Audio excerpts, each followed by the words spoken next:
Bonsoir à tous, merci beaucoup d'être présents pour nous suivre. Je suis dans la joie de vous savoir nombreux en train de nous suivre de partout et dans le monde entier pour connaître les informations politiques.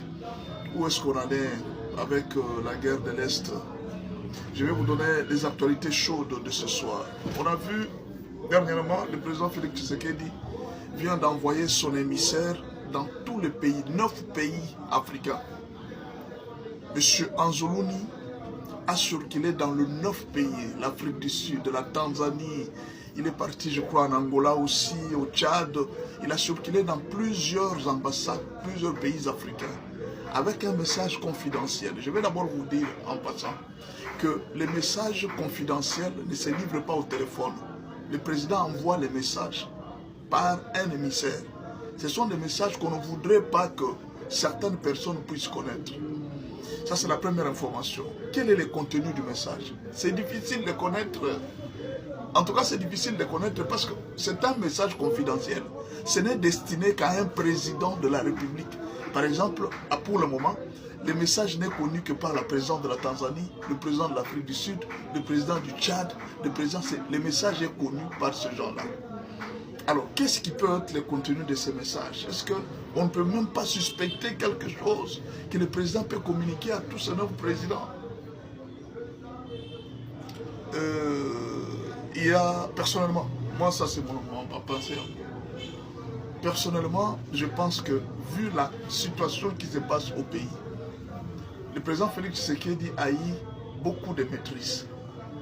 Beaucoup de maîtrise par rapport à la situation qui se passe à l'est de la RDC. Il doit y avoir, pour qu'un président fasse ça, il doit y avoir un soutien que le président est en train de chercher de ces pays pour une certaine raison. Ça c'est la première. Ça peut être un problème qui doit surgir au sein des Nations Unies, par exemple une candidature. Généralement les présidents font ça.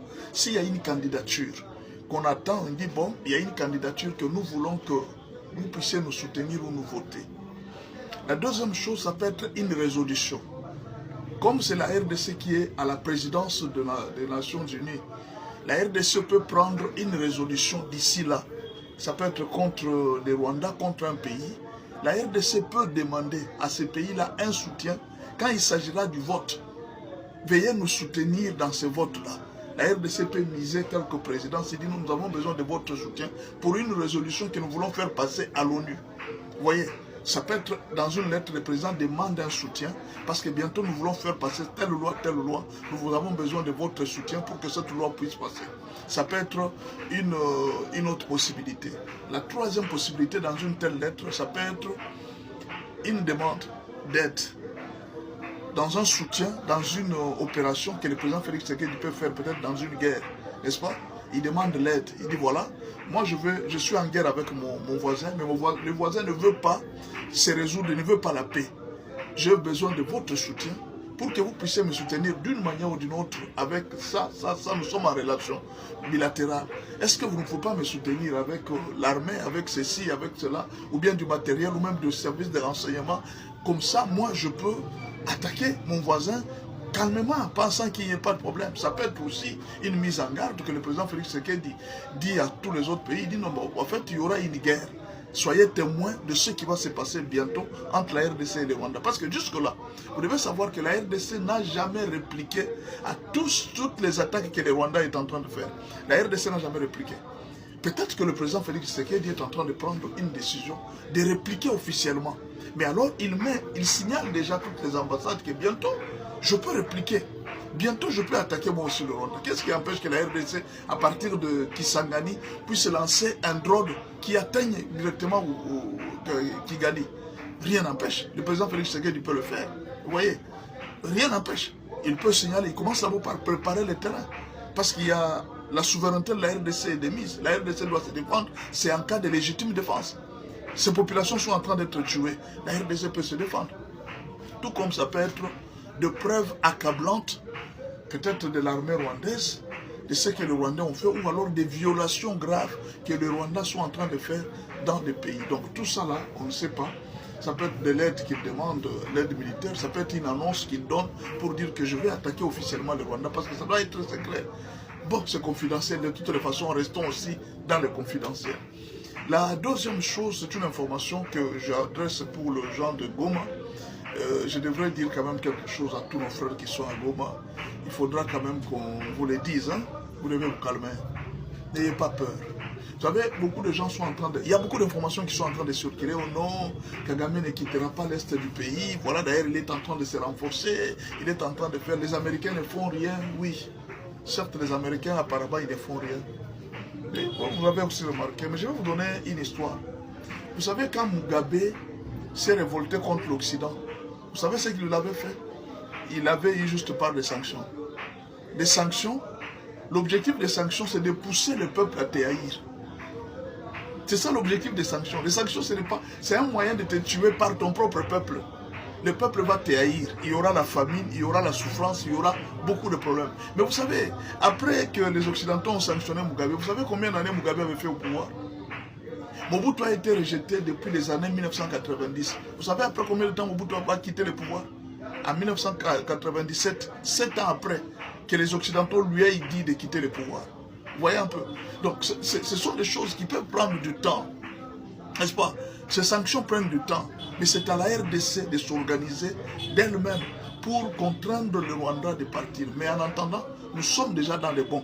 Le président Félix Tshisekedi a déjà fait un grand travail et ce travail est irrécupérable. Ce travail est irrécupérable. Alors, ne vous en faites pas. Tout ce que vous devez savoir, c'est que, vouloir ou pas, le Rwanda ne restera plus en RDC. Pendant que je vous parle, il y a quelque chose qui est en train de se préparer au Rwanda. Vous allez l'apprendre bientôt. Il y aura des manifestations terribles au Rwanda. Des manifestations terribles. La population va se révolter à un niveau où ils n'auront même plus de peur de Kagame. Dans les jours qui viennent, vous allez apprendre ça. Et ça sera le début de la chute de Kagame. Pendant que Kagame sera en RDC, il va apprendre dans son pays que des choses ne marchent pas. Pour le moment, vous savez que le Rwanda est presque par terre. Le FMI est en train de récupérer ses avoirs. Bien sûr que le FMI a signé un grand protocole de 250 millions avec le Rwanda pour à peu près 10 ans.